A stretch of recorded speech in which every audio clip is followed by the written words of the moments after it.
sea, puede que me deje, puede que se muera, puede que me aferro a una cosa, me la pueden robar y después al fin y al cabo no me da ninguna satisfacción porque ya me acostumbré a ella. Puede que con la pareja flote por un máximo de 3 años porque después ya no produzco más endorfinas. Bueno, todavía puedo tener disfrute erótico, pero siempre hasta un cierto punto, por lo que ya dijimos. O sea que verdaderamente estamos en una dinámica totalmente invertida. Y esto podría incluso interpretarse de una manera más profunda, con etapas.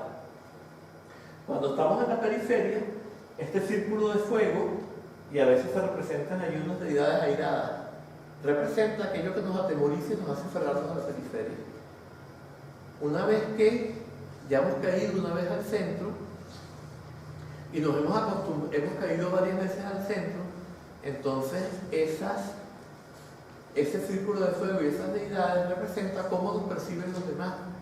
Porque como ya no estamos condicionados por el nomo, por la costumbre social, por las convenciones sociales, somos un poco raros y asustamos un poco a la gente que está demasiado aferrada a las convicciones. Y como de alguna manera se ve a través de nosotros que estamos en ese estado del centro del mandala, a la gente le da miedo igual que le daba miedo irse hacia el centro del mandala. Entonces esas deidades airadas, ese círculo de fuego, representan la forma como nos perciben los que están en la periferia. Finalmente, cuando ya nos establecemos totalmente en el mandala, pues ya esas deidades representan unas actividades que surgen de nosotros más allá de toda intencionalidad y de todo dualismo, que hacen lo necesario por los seres, pero que pueden asustarnos también de la misma manera. Entonces estamos totalmente establecidos en el centro. Cuando estábamos en la transición, también ellos representaban que cada vez que estábamos en el centro, pero cada vez que surgía el error, surgía este conflicto, como lo que vimos de la Divina Comedia, y entonces aumentaba su propia realimentación hasta que se rompía, liberación espontánea, y quedábamos en total plenitud. Si caíamos en el error, se liberaba. Si caíamos en el error, se liberaba. Entonces, este círculo de fuego y estos guardianes representaban esa dinámica que nos ayudaba a estar en el centro. Cuando ya nos establecimos, representa la forma como nos perciben los que están fuera, los que están del otro lado, los que están totalmente en el error.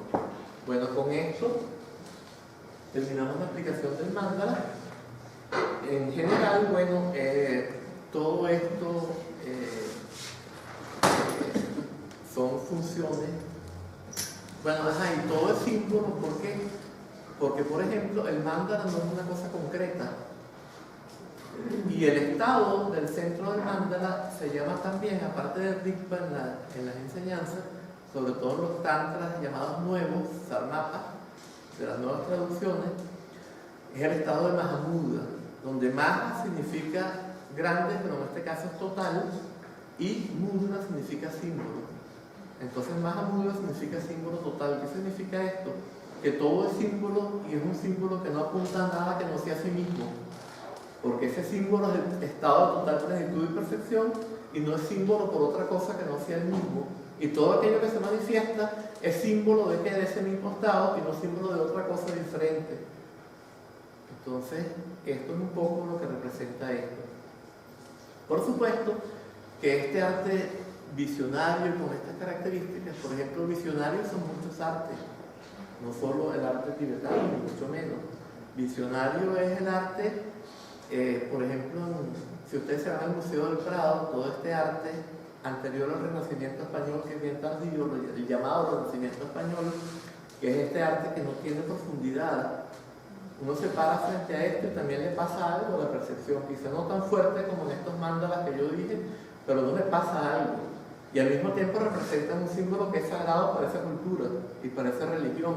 Entonces, pues ahí también hay un elemento que es análogo a esto mismo.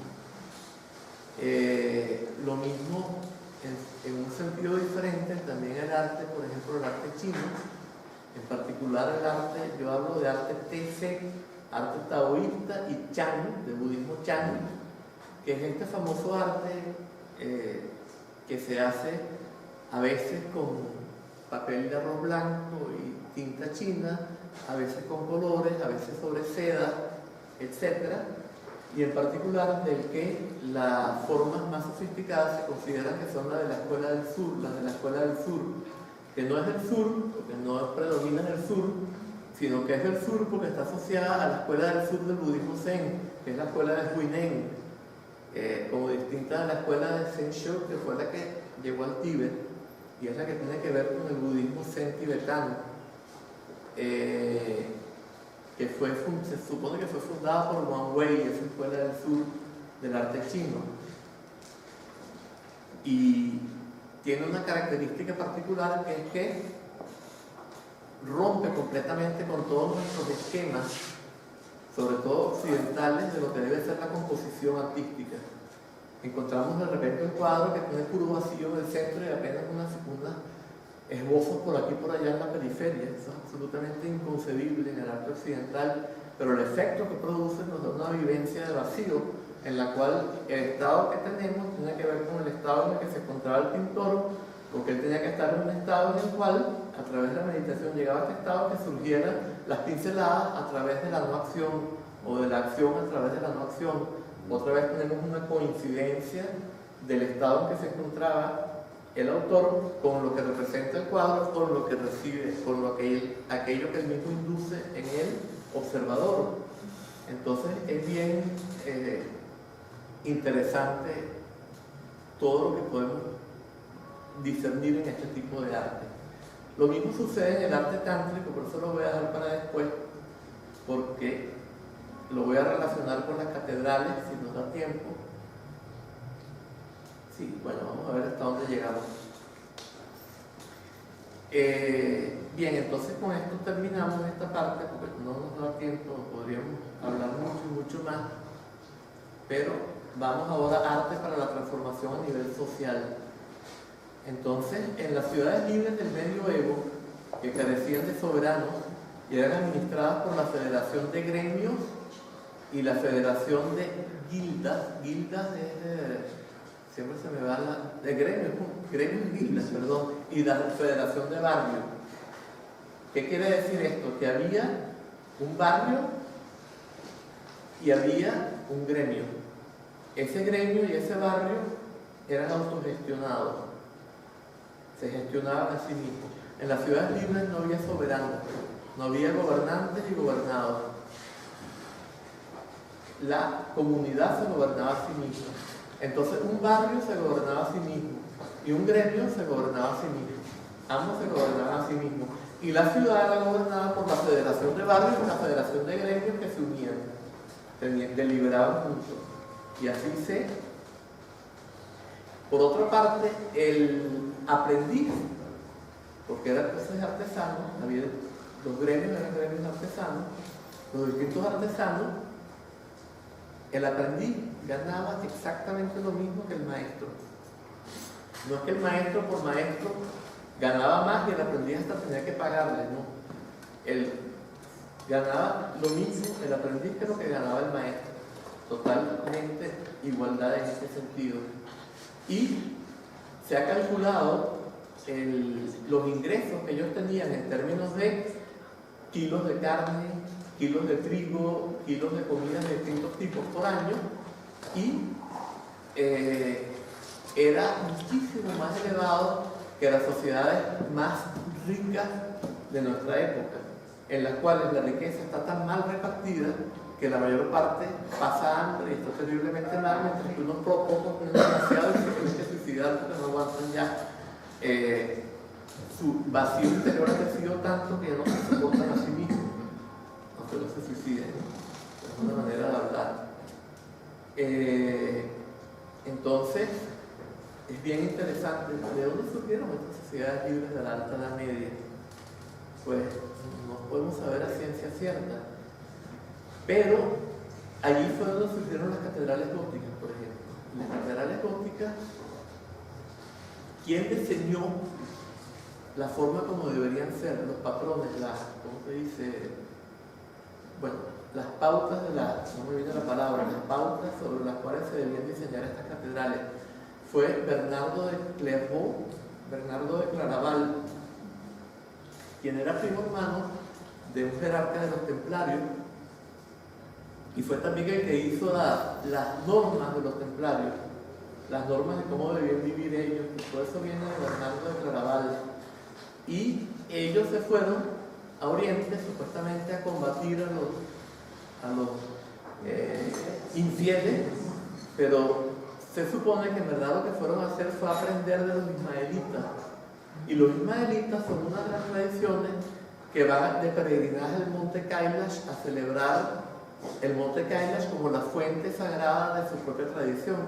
Por lo tanto, es una de las tradiciones que se deriva de esas enseñanzas que se dieron en el monte Kailash. Y, en otras palabras, igual que el surbanismo persa, igual, o sea, hay muchas tradiciones, según yo escribí 2 artículos, uno se llama,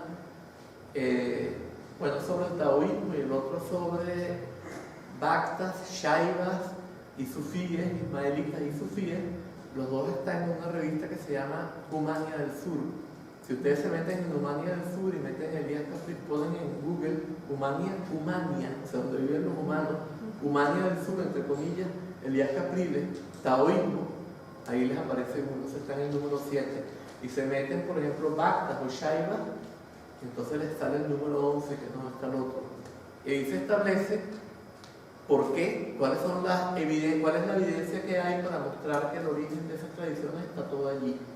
Okay. Entonces, de alguna manera, pareciera que esto fue el fruto de la mística que ellos importaron de los ismaelitas. Y no es casualidad que entre los ismaelitas apareció Hamad Karmat, quien es el origen de una tradición ismaelita que llaman los Kármatas por el nombre de este señor Karmat, y eran totalmente igualitaristas y estuvieron por mucho tiempo luchando contra las divisiones sociales, políticas, económicas, etcétera, que había en sus sociedades, y incluso en un momento dado lograron conquistar la isla de Bahrein y nadie logró sacarlos de ahí por varios siglos, y lograron establecer una sociedad bastante igualitarista en Bahrein.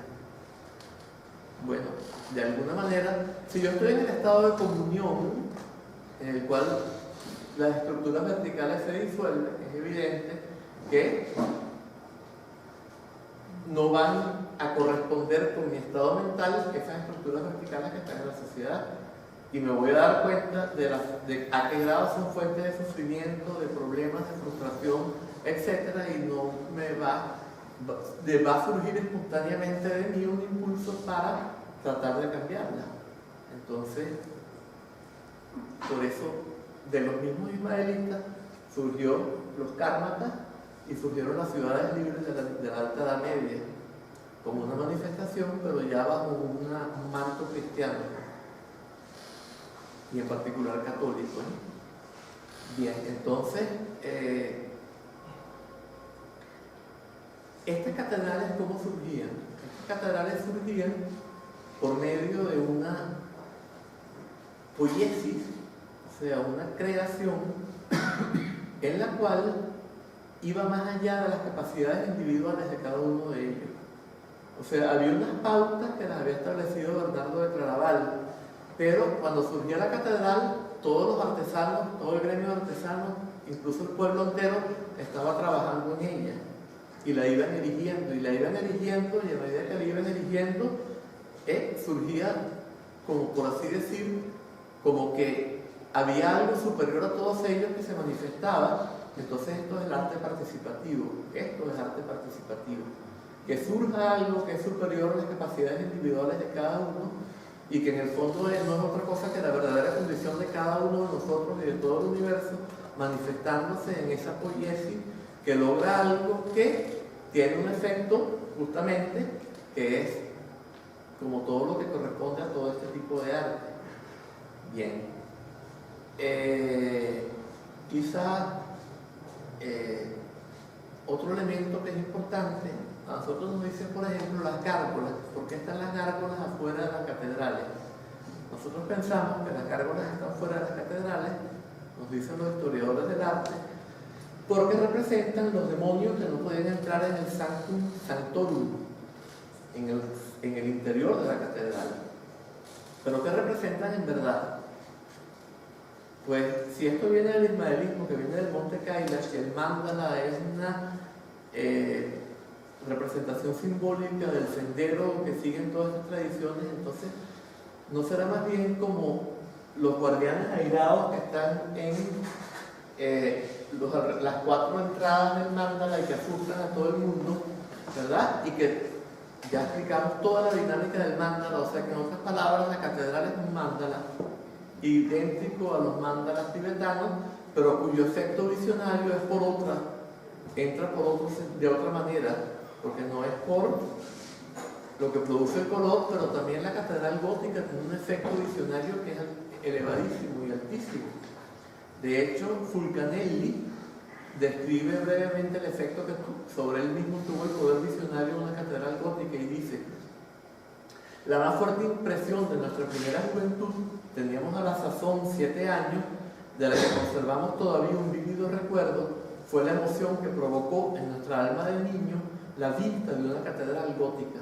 Nos sentimos inmediatamente transportados, extasiados, llenos de admiración, incapaces de sustraernos a la atracción de lo maravilloso, a la magia de lo espléndido, de lo inmenso, de lo vertiginoso que se desprendía de esa obra más divina que humana.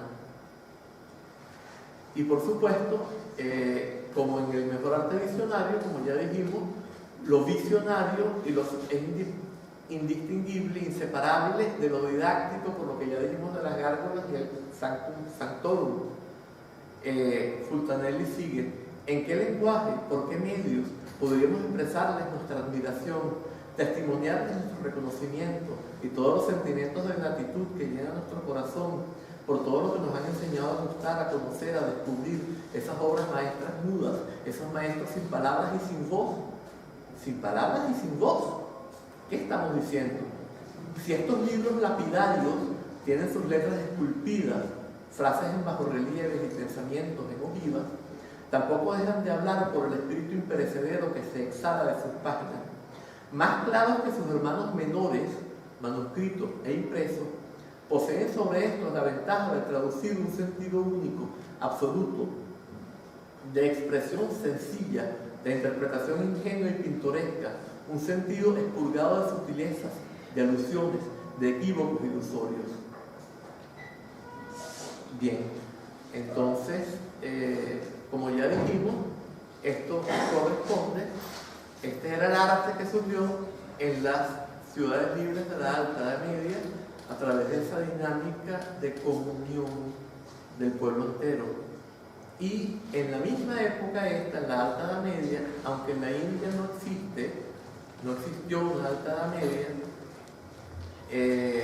porque no hubo, o sea, todos estos conceptos de una antigua, una media, una Alta Edad Media, un renacimiento, son conceptos europeos que corresponden a la historia de Europa. Nada de esto corresponde a lo que sucedía en otros lugares como la India, por ejemplo, ¿no? Pero en esa misma época, en la India, surgieron los templos tántricos, como Khajuraho, Konarak, Bhubaneswar, etc., ¿no? Entonces aquí tenemos unas fotos de Khajuraho, esas podemos irlas pasando así a medida que yo voy hablando. Yo no voy a hablar mucho, pero podemos seguirlas pasando por un rato mientras yo hablo. No, esos no son. Es el que dice arte tántrico. Khajuraho, exacto. Perfecto. Entonces, pasamos.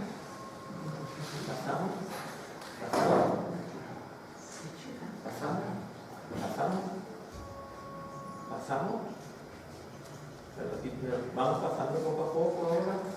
Poco a poco, sigamos. Pueden ir viendo, ¿no? Entonces, este arte logra también un efecto, pero lo logra por una vía distinta. El mandala lo lograba por una vía, la catedral por otra, y esto por otra. En esto, por lo menos cuando yo estuve en Khajuraho, yo me sentí en una vivencia mística, pero en la cual esa vivencia mística era inseparable de una cierta sensación erótica. Entonces, es una religiosidad totalmente contraria a esta religiosidad que surge en las sociedades verticales Y sobre todo una vez que algunos pueblos empiezan a necesitar conquistar a otros, ¿de dónde surge la violencia? De que hay pueblos que empiezan a vivir en sitios donde no se puede cultivar la tierra, entonces hay que dedicarse al pastoreo. Y no solo de carne vive el hombre. Si alguien vive de pura carne, llega un momento que no asimila la proteína. Por ejemplo, si come puro conejo, que no tiene grasa, se muere al poquito tiempo. Si come foca como los esquimales, que tiene mucha grasa, sobrevive mucho más, pero al final del invierno ya empiezan a enflaquecer, entonces tienen que hacer intercambio con otros pueblos que tienen vegetales, porque de otra manera se morirían de hambre, a pesar de que puedan comer todas las focas que les llegue, que sea muchísimas. Son gorditos los esquimales, porque la foca es muy grasa. Bien, y pues entonces unos pueblos empiezan a tener que atacar a otros porque no les queda más remedio, porque los pueblos agrícolas tienen carne, tienen vegetal, no tienen ningún interés en comerciar con otros pueblos que solo tienen carne. Y entonces esto hace que